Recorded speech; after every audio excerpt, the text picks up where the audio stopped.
Первые 40 тонн рыбы в Сосногорске планируют получить уже к концу 2018 года. Планы, по словам Анатолия Князева, амбициозные. Ремонт этого рыбопитомника начали в прошлом году.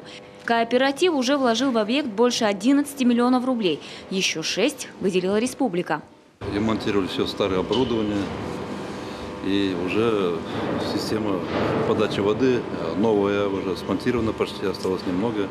Это будет пластмассовое исполнение, это долговечное, это экологически лучше, чище получается. По соседству разводят и мальков, пока под заказ для местных нефтяников. Те восстанавливают водные биоресурсы в Коми, а потом и для своих нужд. Как только рыбопитомник круглогодичного цикла выйдет на полную мощность, выращивать здесь будут не только форель, но и осетровые породы. Прежде всего, это действительно очень важный проект для района и в республике в целом. Возрождение вот этого рыбоводного цеха. Понятно, что это некая продовольственная безопасность для района и республики в целом. Понятно, что мы своей собственной продукцией удовлетворим потребности жителей, прежде всего, понятно, нашего района. Не сроки, а качество должно быть в приоритете подрядчика при строительстве бассейна в Сосногорске. Анатолий Князев убедился, проблем с кадрами нет.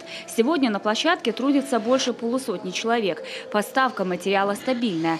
Много времени ушло на подключение объекта к теплу, а потому все силы брошены на внутреннюю отделку. Занимаемся отделкой. У нас из-за этого, пока мы не запустили тепло, мы не могли даже продолжать работы по монтажу гипсокартона, так как нужна была температура не менее плюс 10.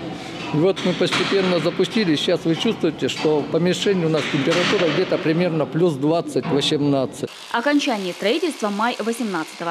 К этому времени будет готов не только бассейн, но и благоустроенная территория вокруг. Анастасия Тюрнина, Елена Двожак, Евгений Юрин, телеканал Юрган, Сосногорск.